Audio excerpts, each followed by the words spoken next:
Угостителските објекти повторно отворени, но работат само летните тераси. И полицискиот час се крати. Наместо од 20 ќе почнува 21 часот и ќе трае до 5 часот наутро.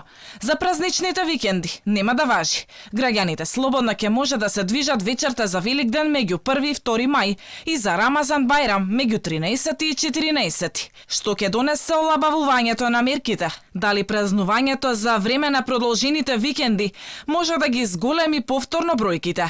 Докторите стравуваат од постпразничната состојба.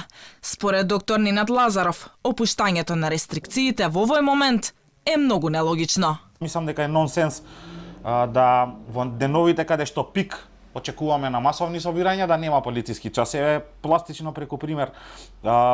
Сите што сме растеле во Скопје, традиционално околу Соварен храм се собираат за Великден. И традиционално има некој алкохол со луѓето, бидејќи доста голем дел од нив постеле претходно долго време.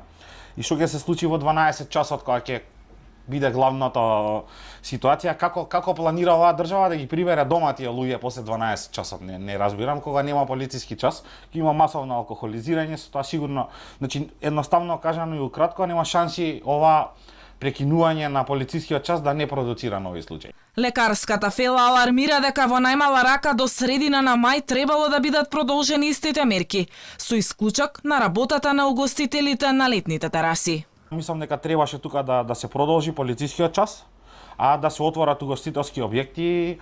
И повторно ќе кажам, ние сега, например, очекуваме половина Скопје и пола Македонија во Охрид да заврши овој продолжен викенд. Како градот со тие ресурси со кои што располага ќе успее да воспостави ред и поредок, да нема масовни собирања, не ми јасно кога, па ќе кажам, ако има капацитет градот од 10.000, 45.000 луѓе очекуваме да има. Го видовме исто во сценарио лани летото. Така да, ја не знам, видете, исто така многу симптоматично е, за цело време се зборува дека имаме препораки од комисија за здравствени болести, а секогаш мерките што ќе ги донесе комисијата, министерот ги кажува или ден или часови унапред, и тоа е исто симптоматично. Доктор Лазаров, повикувајќи се на своји извори, посочува дека членовите на комисијата за заразни болести многу ретко се состануваат, но и дека проблем е мнозинството. Па прашува, како всушност се носат одлуките?